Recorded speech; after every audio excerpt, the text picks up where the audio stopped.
ಇವತ್ತಿನ ಎಕ್ಸ್ರೇ ಕಾರ್ಯಕ್ರಮದಲ್ಲಿ 3 ಪ್ರಮುಖ ವಿಚಾರಗಳ ಇನ್ ಡಿಟೇಲ್ ರಿಪೋರ್ಟ್ ಅನ್ನ ನಿಮ್ಮ ಮುಂದೆ ಇಡ್ತಾ ಹೋಗ್ತೀವಿ. ಮೊದಲನೆಯದು, ಭಾರತೀಯ ನೌಕಾಪಡೆಗೆ ಇವತ್ತು 3 ಬಲವಾದ ಆಯುಧಗಳ ಶಕ್ತಿ ಲಭ್ಯವಾಗಿದೆ. ಯಾವುದದು 3 ಆಯುಧಗಳು, ಅದರ ವಿಶೇಷತೆ ಏನು, ಇದರಿಂದ ನಮ್ಮ ನೌಕಾಪಡೆಗೆ ಸಿಗಲಿರುವ ಶಕ್ತಿ ವರ್ಧನೆ ಎಂಥದ್ದು, ಇದರ ಡೀಟೇಲ್ಸ್ ಅನ್ನ ನಿಮ್ಮ ಮುಂದೆ ಇಡ್ತೀವಿ. ಹಾಗೆ ಪ್ರಯಾಗ್ರಾಜ್ನಲ್ಲಿ ಕುಂಭಮೇಳ, ಪ್ರಯಾಗ್ರಾಜ್ನಲ್ಲಿ 144 ವರ್ಷಗಳ ಬಳಿಕ ಕುಂಭಮೇಳ, ಮಹಾಕುಂಭಮೇಳ ನಡೀತಾ ಇದ್ರೆ, ಕರ್ನಾಟಕದಲ್ಲಿ ಪ್ರತಿ ವರ್ಷವೂ ಕೂಡ ದಕ್ಷಿಣದ ಕುಂಭಮೇಳ ಅಂತಲೇ ಪ್ರಖ್ಯಾತಿಯನ್ನು ಪಡೆದಿರುವ ಕೊಪ್ಪಳದ ಅಜ್ಜಯ್ಯನವರ ಜಾತ್ರಾ ಮಹೋತ್ಸವ, ಲಕ್ಷಾಂತರ ಮಂದಿ ಭಕ್ತರು ಸೇರಿದ್ದಾರೆ. ಅಲ್ಲಿನ ಜಾತ್ರಾ ಮಹೋತ್ಸವದ ವಿಶೇಷತೆಯನ್ನ ಕೂಡ ಇವತ್ತಿನ ಎಕ್ಸ್ರೇ ಕಾರ್ಯಕ್ರಮದಲ್ಲಿ ನಿಮ್ಮ ಮುಂದೆ ಇಡ್ತಾ ಹೋಗ್ತೀನಿ. ಹಾಗೆ ರೇಣುಕಾಸ್ವಾಮಿ ಕೊಲೆ ಪ್ರಕರಣದ ಆರೋಪಿ ದರ್ಶನ್ ಇಟ್ಟು ಬಿಡದಂತೆ ಕಾಡ್ತಾ ಇದೆ ಬೆನ್ನು ನೋವು. ಇವತ್ತು ಕೂಡ ಆಸ್ಪತ್ರೆಗೆ ಹೋಗಿದ್ರು, ವೈದ್ಯರಿಂದ ಚಿಕಿತ್ಸೆಯನ್ನ ಪಡ್ಕೊಂಡ್ರು, ದೇವಿಯ ಮೊರೆ ಕೂಡ ಹೋಗಿದ್ದಾರೆ ದರ್ಶನ್. ಈ ಸ್ಟೋರಿಯ ಡೀಟೇಲ್ಸ್ ಅನ್ನ ಕೂಡ ಗಮನಿಸೋಣ. ಎಲ್ಲಾ ಸುದ್ದಿಯ ಡೀಟೇಲ್ಸ್ ಅನ್ನ ಗಮನಿಸ್ತಾ ಹೋಗೋಣ. ಇವತ್ತಿನ ಎಕ್ಸ್ರೇ ಕಾರ್ಯಕ್ರಮದಲ್ಲಿ ಮೊದಲ ಸುದ್ದಿ, ಗಡಿ ಭಾಗದಲ್ಲಿ ಭಾರತವನ್ನ ಕೆಣಕಿದಾಗಲೆಲ್ಲ ಏಟು ತಿನ್ನೋ ಪಾಕಿಸ್ತಾನ ಇದೀಗ ಸಾಗರದಲ್ಲೂ ಕೂಡ ಭಾರತವನ್ನ ಕೆಣಕಿದ್ರೆ ಸರಿಯಾಗಿ ಮುಟ್ಟು ನೋಡಿಕೊಳ್ಳುವಂತಹ ಉತ್ತರವನ್ನ ಪಡ್ಕೊಳ್ಳಿಕ್ಕೆ ಸಿದ್ಧವಾಗೋ ಪರಿಸ್ಥಿತಿ. ಮತ್ತೊಂದು ಕಡೆ ಬಾಂಗ್ಲಾ ಕೊಲ್ಲಿಯಲ್ಲಿ ಬಾಲ ಬಿಚ್ಚೋಕೆ ಹವಣಿಸ್ತಾ ಇರೋ ಚೀನಾಗೂ ಕೂಡ ಇನ್ನು ಮುಂದೆ ಗ್ರಹಚಾರ ತಪ್ಪಿದ್ದಲ್ಲ. ಮತ್ತೊಂದು ಕಡೆ ಶ್ರೀಲಂಕಾ ಕೂಡ ಇನ್ನು ಮುಂದೆ ಕಿಮಿಕ್ ಅನ್ನೋ ಹಾಗೆ ಇಲ್ಲ. ಯಾಕಂದ್ರೆ ಇದೀಗ ಭಾರತೀಯ ನೌಕಾದಳ 3 ಘಾತುಕ ಯುದ್ಧ ನೌಕೆಗಳ ಶಕ್ತಿಯನ್ನ ಪಡೆದುಕೊಂಡಿದೆ. ಆ ಬಗ್ಗೆ ಒಂದು ಡೀಟೇಲ್ ರಿಪೋರ್ಟ್ ನಿಮ್ಮ ಮುಂದೆ.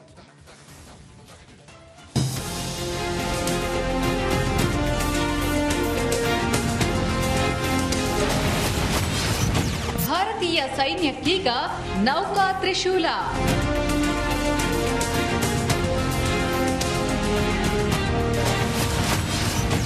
ಮೋದಿಯಿಂದ 3 ಯುದ್ಧ ನೌಕೆ ಲೋಕಾರ್ಪಣೆ.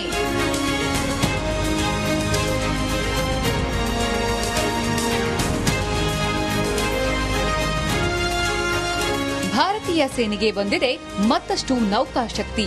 ನಮ್ಮ ಸೈನ್ಯಕ್ಕೆ ಸೇರ್ಪಡೆಯಾಗಿವೆ 3 ಹೊಸ ಯುದ್ಧ ನೌಕೆಗಳು.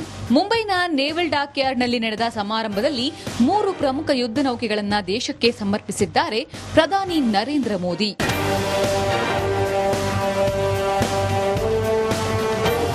ದೇಶದ ಸಾಗರ ಭದ್ರತೆಗೆ ಇನ್ನಷ್ಟು ಬಲ ಕೊಡುವ ನಿಟ್ಟಿನಲ್ಲಿ ಇದೀಗ ನೌಕಾದಳಕ್ಕೆ ಸಿಕ್ಕಿದೆ ತ್ರಿಶಕ್ತಿ. ಭಾರತೀಯ ನೌಕಾದಳದ ಅಂಗಳಕ್ಕೆ ಬಂದಿವೆ ಶಕ್ತಿಶಾಲಿ 3 ಸಮರ ನೌಕೆಗಳು. ಇದುವೇ ಐಎನ್ಎಸ್ ಸೂರತ್, ಐಎನ್ಎಸ್ ನೀಲಗಿರಿ ಹಾಗೂ ಐಎನ್ಎಸ್ ವಾಗಶೀರ್.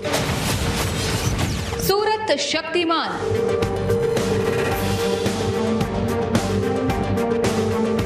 ಇನ್ನು ದೇಶಕ್ಕೆ ಪ್ರಧಾನಿ ಮೋದಿಯಿಂದ ಸಮರ್ಪಿತವಾದ ಐಎನ್ಎಸ್ ಸೂರತ್ P-15B ನಿರ್ದೇಶಿತ ಕ್ಷಿಪಣಿ ವಿಧ್ವಂಸಕ ಶ್ರೇಣಿಯ 4ನೇ ಹಾಗೂ ಕೊನೆಯ ನೌಕೆ. ವಿಶ್ವದಲ್ಲೇ ಅತಿ ದೊಡ್ಡ ಹಾಗೂ ಅತ್ಯಾಧುನಿಕ ವಿಧ್ವಂಸಕ ನೌಕೆಗಳಲ್ಲಿ ಒಂದು ಎಂಬ ಹಿರಿಮೆಗೆ ಪಾತ್ರವಾಗಿದೆ ಈ ಐಎನ್ಎಸ್ ಸೂರತ್. ಘಾತಕ ಶಸ್ತ್ರಾಸ್ತ್ರಗಳು ಹಾಗೂ ಸಂವೇದಕ ವ್ಯವಸ್ಥೆಗಳನ್ನು ತನ್ನೊಡಲಲ್ಲಿ ಹೊತ್ತಿರುವ ಈ ನೌಕೆ ಸೀಕಿಂಗ್, ಚೇತಕ್, ALH, ನೂತನ MH-60R ಸೇರಿದಂತೆ ವಿವಿಧ ಸಾಮರ್ಥ್ಯ ಹಾಗೂ ಕೌಶಲ್ಯದ ಹೆಲಿಕಾಪ್ಟರ್ಗಳನ್ನು ನಿರ್ವಹಿಸೋ ಬಲ ಹೊಂದಿದೆ. ಶತ್ರುಗಳ ಮೇಲೆ ರಹಸ್ಯವಾಗಿ ಮೇಲೆರಗಿ ಧ್ವಂಸಗೊಳಿಸೋ ಕೆಪಾಸಿಟಿ ಇದಕ್ಕಿದೆ. ಐಎನ್ಎಸ್ ನೀಲಗಿರಿ, ಇನ್ನು ಐಎನ್ಎಸ್ ನೀಲಗಿರಿ ಸಮರ ನೌಕೆ P-17A ಸ್ಟೆಲ್ತ್ ಫ್ರಿಗೇಟ್ ಪ್ರಾಜೆಕ್ಟ್ನ ಪ್ರಥಮ ನೌಕೆ.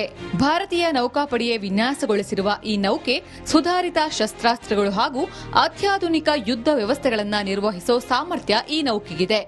ಇದು 149 ಮೀಟರ್ ಉದ್ದ ಹಾಗೂ 6670 ಟನ್ ತೂಕ ಹೊಂದಿದೆ. ಐಎನ್ಎಸ್ ವಾಗಶೀರ್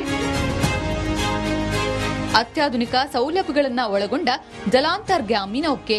67 ಮೀಟರ್ ಉದ್ದ ಹಾಗೂ 1550 ಟನ್ ತೂಕವನ್ನ ಈ ನೌಕೆ ಹೊಂದಿದೆ. ಫ್ರಾನ್ಸ್ನ ನೇವಲ್ ಗ್ರೂಪ್ ಸಹಯೋಗದೊಂದಿಗೆ ನಿರ್ಮಿತ ಈ ಜಲಾಂತರ್ಗಾಮಿ ಸಮರ ನೌಕೆ ಭಾರತೀಯ ನೌಕಾಬಲದ ಶಕ್ತಿಯನ್ನ ಇನ್ನಷ್ಟು ಹೆಚ್ಚಿಸಿದೆ.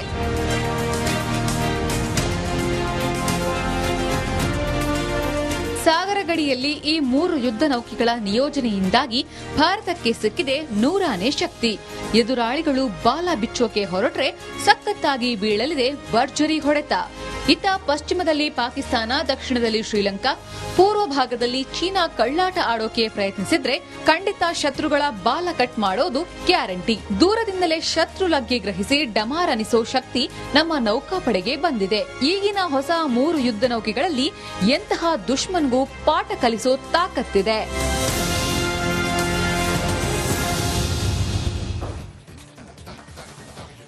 ಈ 3 ಯುದ್ಧ ನೌಕೆಗಳ ಮತ್ತಷ್ಟು ವಿಶೇಷತೆಯನ್ನ ಇವತ್ತಿನ ಎಕ್ಸ್ರೇ ಕಾರ್ಯಕ್ರಮದಲ್ಲಿ ನಿಮ್ಮ ಮುಂದೆ ಇಡ್ತಾ ಹೋಗ್ತೀವಿ. ಅದರಲ್ಲೂ ವಿಶೇಷವಾಗಿ ಇವತ್ತು ಸೇನಾ ದಿವಸ್ ಜನವರಿ 15 ಪ್ರತಿ ವರ್ಷವೂ ಕೂಡ ಸೇನಾ ದಿವಸ್ ಅಂತ ಆಚರಣೆ ಮಾಡಲಾಗುತ್ತೆ. ನಿಮಗೆ ನೆನಪಿರಲಿ, ನಮ್ಮ ಹೆಮ್ಮೆಯ ವೀರ ಯೋಧ ಫೀಲ್ಡ್ ಮಾರ್ಷಲ್ ಕಾರ್ಯಪ್ಪ ಅವರು 1949ರಲ್ಲಿ ಭಾರತದ ಮೊದಲ ಆರ್ಮಿ ಕಮಾಂಡರ್ ಇನ್ ಚೀಫ್ ಆಗಿ ಅಧಿಕಾರವನ್ನ ಸ್ವೀಕರಿಸಿದ ದಿನ ಜನವರಿ 15.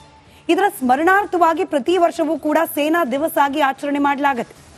ಹೀಗಾಗಿ ಈ ವಿಶೇಷ ದಿನವನ್ನ ಮತ್ತಷ್ಟು ಸ್ಮರಣೀಯಗೊಳಿಸುವ ಭಾಗವಾಗಿ ಇವತ್ತು ಭಾರತಕ್ಕೆ ಜಲ ತ್ರಿಶೂಲ ಶಕ್ತಿಯನ್ನ ಸಮರ್ಪಿಸಿದ್ದಾರೆ ಪ್ರಧಾನಿ ನರೇಂದ್ರ ಮೋದಿ. ದೇಶಕ್ಕೆ 3 ಯುದ್ಧ ನೌಕೆಗಳ ಸಮರ್ಪಣೆಯಾಗಿದೆ. ಪ್ರಧಾನಿ ನರೇಂದ್ರ ಮೋದಿ ಅವರೇ ಖುದ್ದಾಗಿ ಭಾಗವಹಿಸಿ ಈ ಕಾರ್ಯಕ್ರಮವನ್ನ ಯಶಸ್ವಿಗೊಳಿಸಿದ್ದಾರೆ. INS ಸೂರತ್, INS ನೀಲಗಿರಿ ಮತ್ತು INS ವಾಗಶೀರ್ ಈ 3 ಯುದ್ಧ ನೌಕೆಗಳು ಇನ್ನು ಮುಂದೆ ಭಾರತದ ನೌಕಾಪಡೆಯ ಶಕ್ತಿಯನ್ನ ಮತ್ತಷ್ಟು ವೃದ್ಧಿಸಲಿದೆ. ಸಾಗರದಲ್ಲೂ ಕೂಡ ಭಾರತದ ಪಾರಮ್ಯ ಮತ್ತಷ್ಟು ಮಗದಷ್ಟು ಹೆಚ್ಚಾಗ್ತಾ ಇದೆ. ದೇಶದ ತಂಟೆಗೆ ಬಂದ್ರೆ ಕ್ಷಣ ಮಾತ್ರದಲ್ಲಿ ಉಡೀಸ್ ಮಾಡುವ ಶಕ್ತಿ ಈ ಯುದ್ಧ ನೌಕೆಗೆ ಇರಲಿದೆ. ಅದರಲ್ಲೂ ಮತ್ತಷ್ಟು ವಿಶೇಷ ಅಂದ್ರೆ ಆತ್ಮನಿರ್ಭರ ಭಾರತ. ಪ್ರಧಾನಿ ನರೇಂದ್ರ ಮೋದಿ ಅವರ ಕನಸು ಕೂಡ ಆತ್ಮನಿರ್ಭರತೆ ಬಗ್ಗೆ. ಮೋದಿಯವರು ಪ್ರತಿ ಬಾರಿ ಕೂಡ ಅದರಲ್ಲೂ ಸೇನೆಗೆ ಸಂಬಂಧಪಟ್ಟ ಶಸ್ತ್ರಾಸ್ತ್ರಗಳ ತಯಾರಿಕೆ ವಿಚಾರದಲ್ಲಿ ಆತ್ಮನಿರ್ಭರತೆಗೆ ಹೆಚ್ಚು ಹೆಚ್ಚು ಒತ್ತನ್ನ ಕೊಡ್ತಾ ಬಂದಿದ್ದಾರೆ.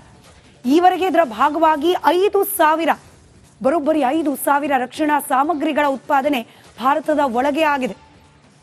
ಇನ್ನು ವಿಶೇಷವಾಗಿ ಈ ನೌಕೆಗಳ ಬಗ್ಗೆ ಮಾತನಾಡೋದೇ ಆದರೆ ನಿರ್ಮಾಣ ಹಂತದಲ್ಲಿರುವ 40 ನೌಕೆಗಳ ಪೈಕಿ 39 ನೌಕೆಗಳು ಸ್ವದೇಶಿ ನಿರ್ಮಿತ. ಬರೋಬ್ಬರಿ 1.25 ಲಕ್ಷ ಕೋಟಿ ರೂಪಾಯಿ ದಾಟಿದೆ ರಕ್ಷಣಾ ಉತ್ಪಾದನೆಯ ವೆಚ್ಚ. 100ಕ್ಕೂ ಹೆಚ್ಚು ರಾಷ್ಟ್ರಗಳಿಗೆ ಇದೀಗ ಭಾರತದಿಂದ ರಕ್ಷಣಾ ಸಾಮಗ್ರಿಗಳನ್ನು ರಫ್ತು ಮಾಡಲಾಗ್ತಾ ಇದೆ. ಕೇವಲ ಸ್ವಾವಲಂಬನೆ ಮಾತ್ರವಲ್ಲ, ರಫ್ತಿನಲ್ಲೂ ಕೂಡ, ಸೇನಾ ಸಾಮಗ್ರಿಗಳ ರಫ್ತಿನಲ್ಲೂ ಕೂಡ ಭಾರತ ಒಂದೊಂದೇ ಹೆಜ್ಜೆಯನ್ನ ಮುಂದಿಡ್ತಾ ಸಾಗ್ತಾ ಇದೆ. 1.5 ಲಕ್ಷ ಕೋಟಿ ರೂಪಾಯಿ ನೌಕಾ ಉದ್ಯಮಕ್ಕೆ ಅಂತಲೇ ವಿಶೇಷವಾಗಿ ಮೀಸಲಿಡಲಾಗಿದೆ. ವಿಶ್ವದ ಅತಿ ದೊಡ್ಡ ಹಾಗೆ ಅತ್ಯಾಧುನಿಕ ವಿನಾಶಿ ಯುದ್ಧ ನೌಕೆ ಇದೀಗ ಭಾರತದಲ್ಲೇ ತಯಾರಾಗಿ ಭಾರತದ ನೌಕಾಪಡೆಯ ಬತ್ತಳಿಕೆಯನ್ನ ಸೇರಿದೆ. ಈ ಯುದ್ಧ ನೌಕೆಗಳ ವಿಶೇಷತೆ ಬಗ್ಗೆನೇ ಗಮನ ವಹಿಸ್ತಾ ಹೋಗೋದಾದ್ರೆ, ರಹಸ್ಯವಾಗಿ ಎದುರಾಳಿ ನೌಕೆಗಳ ಮೇಲೆ ದಾಳಿ ಮಾಡುವ ಸಾಮರ್ಥ್ಯವನ್ನ ಈ ಯುದ್ಧ ನೌಕೆಗಳು ಹೊಂದಿವೆ. ಅಡ್ವಾನ್ಸ್ ಲೈಟ್ ಹೆಲಿಕಾಪ್ಟರ್ಗಳು, ಚೇತಕ್, ಸೀಕಿಂಗ್ ಹೆಲಿಕಾಪ್ಟರ್ಗಳ ನಿರ್ವಹಣಾ ಶಕ್ತಿಯನ್ನ ಈ ಯುದ್ಧ ನೌಕೆಗಳು ಹೊಂದಿದೆ. 2022ರ ಮೇ 17ಕ್ಕೆ ಈ ಯುದ್ಧ ನೌಕೆಗಳ ನಿರ್ಮಾಣ ಕಾರ್ಯ ಆರಂಭವಾಯಿತು. ಬರೋಬ್ಬರಿ 7,400 ಟನ್ ತೂಕ, 164 ಮೀಟರ್ ಉದ್ದ ಇದೆ INS ಸೂರತ್. ವಿಧ್ವಂಸಕ ಯುದ್ಧ ನೌಕೆ ಅಂತಲೇ INS ಸೂರತ್ ಪ್ರಖ್ಯಾತಿಯನ್ನ ಗಳಿಸಿದೆ. ಗುಜರಾತ್ನ ಐತಿಹಾಸಿಕ ಬಂದರು ನಗರಿ ಸೂರತ್ ದೇಶದ ಶ್ರೀಮಂತ ಸಾಗರಯಾನ ಇತಿಹಾಸವನ್ನ ಸ್ಮರಣೀಯಗೊಳಿಸುವ ಭಾಗವಾಗಿ ಈ ಯುದ್ಧ ನೌಕೆಗೆ ಸೂರತ್ ಅನ್ನೋ ಹೆಸರನ್ನ ಇಡಲಾಗಿದೆ. ಇನ್ನು ಭಾರತದ ನೌಕಾದಳಕ್ಕೆ INS ನೀಲಗಿರಿಯ ಗರಿ ಕೂಡ ಇವತ್ತಿನಿಂದ ಸೇರ್ಪಡೆಗೊಂಡಿದೆ. ಬರೋಬ್ಬರಿ 149 ಮೀಟರ್ ಉದ್ದ, 6,670 ಟನ್ ತೂಕ ಹೊಂದಿರುವ INS ನೀಲಗಿರಿ ಸುಧಾರಿತ ಶಸ್ತ್ರಾಸ್ತ್ರಗಳನ್ನ ತನ್ನ ಒಡಲಲ್ಲಿ ಹೊತ್ತೊಯ್ಯುವ ಸಾಮರ್ಥ್ಯವನ್ನ ಹೊಂದಿದೆ.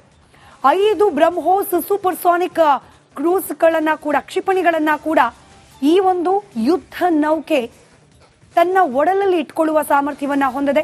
2019ನೇ ಇಸ್ವಿಯ ಸೆಪ್ಟೆಂಬರ್ 8ರಂದು ಇದರ ನಿರ್ಮಾಣ ಕಾರ್ಯ ಪ್ರಾರಂಭ ಆಯಿತು. INS ನೀಲಗಿರಿ ನಾಮಕರಣದಲ್ಲೂ ಕೂಡ ವಿಶೇಷತೆ ಇದೆ. ಚೋಳ ರಾಜವಂಶದ ನೌಕಾ ಪರಾಕ್ರಮದ ಗೌರವಾರ್ಥವಾಗಿ ಇದಕ್ಕೆ ಈ ಹೆಸರನ್ನ ಇಡಲಾಗಿದೆ. ಮತ್ತೊಂದು ಯುದ್ಧ ನೌಕೆ INS ವಾಗಶೀರ್ ಇವತ್ತು ನೌಕಾಪಡೆಗೆ ಸೇರಿರುವ ಹೊಸ ಶೇರ್. ನೌಕಾಪಡೆಯ ಶಕ್ತಿ ಗಣನೀಯ ಪ್ರಮಾಣದಲ್ಲಿ ಇದರಿಂದ ಹೆಚ್ಚಳವಾಗುವ ನಿರೀಕ್ಷೆ ಇದೆ. 1550 ಟನ್ ತೂಕ, 67 ಮೀಟರ್ ಉದ್ದ ಇದೆ ಈ ನೌಕೆ. ಐಎನ್ಎಸ್ ವಾಕ್ಷೀರ್ ಯುದ್ಧ ನೌಕೆ ಹೆಸರಲ್ಲೂ ಕೂಡ ಹೆಮ್ಮೆಯ ಗರಿ ಇದೆ. 3 ಯುದ್ಧ ನೌಕೆಗಳಲ್ಲಿ ಮತ್ತೊಂದು ವಿಶೇಷತೆ, ಮಹಿಳೆಯರಿಗೆ ಪ್ರಾತಿನಿಧ್ಯ ಇದೆ. ನೌಕಾಪಡೆಯಲ್ಲಿ ಲಿಂಗ ಸಮಾನತೆಯನ್ನ ಉತ್ತೇಜನ ಮಾಡುವ ಗುರಿಯಿಂದ ಈ ಅಂಶಕ್ಕೂ ಕೂಡ ಗಮನ ಕೊಡಲಾಗಿದೆ. ಯುವತಿಯರಿಗೆ ಸೇನೆ ಸೇರ್ಲಿಕ್ಕೆ ಪ್ರೋತ್ಸಾಹವನ್ನ ನೀಡುವ ನಿಟ್ಟಿನಲ್ಲೂ ಕೂಡ ಈ 3 ಯುದ್ಧ ನೌಕೆಗಳು ಪ್ರಮುಖ ಪಾತ್ರವನ್ನ ನಿರ್ವಹಿಸುವ ನಿರೀಕ್ಷೆ ಇದೆ. ಇದು ಇವತ್ತಿನ ಎಕ್ಸ್ರೇಯ ಮೊದಲ ಸುದ್ದಿ.